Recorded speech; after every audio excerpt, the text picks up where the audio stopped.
দেশের উপকূলীয় অঞ্চল, সাগরদ্বীপ আর প্রত্যন্ত এলাকার চিকিৎসা বঞ্চিত অসহায় মানুষদের পাশে দাঁড়ালো বাংলাদেশ নৌবাহিনী। দেশের এই নিরাপত্তা বাহিনী এই ধরনের অঞ্চলগুলোর মানুষদের নিয়মিত দিচ্ছেন চিকিৎসা সেবা। তাদের চিকিৎসার জন্য আছে যে ভালো অত্যন্ত ভালো হয়েছে। আমাদের উপকার হবে, ওরা চিকিৎসা করবে। প্রত্যন্ত অঞ্চলের যে মানুষগুলো আছে তারা আসলে উন্নত চিকিৎসার জন্য তারা দূরে কোথাও যাওয়ার সুযোগ হয় না। যে নৌবাহিনীর যে উদ্যোগে যে আজকে যে প্রত্যন্ত অঞ্চলের যে মানুষদেরকে সেবা দিচ্ছে, এটা আসলে খুব প্রশংসনীয় একটা। এ দফায় নৌবাহিনী 3 দিনের ডেন্টাল ও মেডিকেল ক্যাম্পেইন শুরু করেছে কক্সবাজার জেলার পেকুয়া উপজেলায় উপকূলীয় অঞ্চলে। 13 অক্টোবর সোমবার থেকে এখানকার চিকিৎসা বঞ্চিত মানুষের জন্য বাহিনীটি চট্টগ্রাম নৌ অঞ্চলের কমান্ডারের ব্যবস্থাপনায় ও কমান্ডার সাবমেরিনের তত্ত্বাবধানে শুরু করেছে এই বিশেষ ক্যাম্পেইন।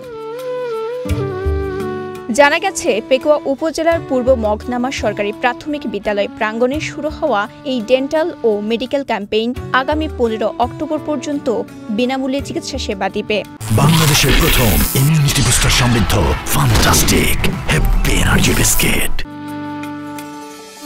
ডেন্টাল ও মেডিকেল ক্যাম্পেইনে নৌবাহিনীর বিশেষজ্ঞ ডেন্টাল সার্জন দ্বারা স্থানীয় দুস্থ ও সাধারণ মানুষকে বিনামূল্যে দাঁতের চিকিৎসা সেবা প্রদান করা হচ্ছে। পাশাপাশি অন্যান্য রোগে আক্রান্ত রোগীদের জন্য নৌবাহিনীর জন্য একটি মেডিকেল টিম দিচ্ছে বিনামূল্যে চিকিৎসা সেবা। এভাবে যদি পেকুয়া উপজেলাতে প্রত্যেকটা ইউনিয়নের মাধ্যমে যদি বাংলাদেশ নৌবাহিনীর মাধ্যমে যদি চিকিৎসা হয়, তাহলে আমি মনে করবো যে পেকুয়া উপজেলাতে 7টা ইউনিয়নের মা বোনেরা উপকৃত হবে আমি মনে করি। এখানে সবাই উপকূলীয়, এখানে যদি কি ভালো চিকিৎসা নিতে যায় তাহলে কক্সবাজার অথবা চকরিয়া, এই দুইটা ছাড়া কোনো বিকল্প নাই। এ ধরনের একটা উন্নত মানের চিকিৎসক এসে সুন্দর চিকিৎসা দিচ্ছে, এটা খুবই পাওয়া। সরকারি হাসপাতাল আছে, ওইখানে মানুষ ঠিকমতো স্বাস্থ্য সেবা পায় না, যার কারণে নৌবাহিনীর পক্ষ থেকে যে চিকিৎসা সেবা দেওয়া হচ্ছে উপকূলীয় অঞ্চলের জন্য, এটা আমাদের জন্য খুবই ভালো একটা খবর। নৌবাহিনী জানিয়েছে, এই ক্যাম্পেইনের মাধ্যমে কয়েক হাজার মানুষকে ডেন্টাল ও মেডিসিন বিষয়ে চিকিৎসা প্রদান করা হবে। আন্তরিকতা ও পেশাদারিত্বের সাথে চিকিৎসা সেবা প্রদান করায় সেবা গ্রহীতারাও সন্তুষ্ট। এই ক্যাম্পেইনের মাধ্যমে আমরা অত্র এলাকার জনগণের মুখ ও দাঁতের স্বাস্থ্য সম্পর্কে সচেতনতা বৃদ্ধি করব। এই বৃদ্ধি করার লক্ষ্যে তাদেরকে আমরা বিভিন্ন লিফলেট প্রদান করছি, তাদেরকে আমরা চিকিৎসা প্রদান করছি, তাদের ডেন্টাল চেক আপ করে তাদের সমস্যা সম্পর্কে অবহিত করছি।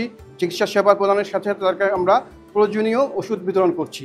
বাংলাদেশ নৌবাহিনী দেশের জনগণের কল্যাণে সর্বদা তাদের পাশে রয়েছে এবং এই ধরনের জনকল্যাণমূলক কার্যক্রমের মাধ্যমে প্রান্তিক জনগোষ্ঠীর স্বাস্থ্যসেবা নিশ্চিত করার লক্ষ্যে কাজ করে যাচ্ছে। ভবিষ্যতেও এই ধরনের সেবামূলক কার্যক্রম অব্যাহত থাকবে বলে জানান নৌবাহিনীর উচ্চপদস্থ কর্মকর্তারা। কক্সবাজার জেলার পেকুয়া থেকে আরস ফারুকের পাঠানো তথ্যচিত্রে সাফা মারওয়া, কালের কণ্ঠ।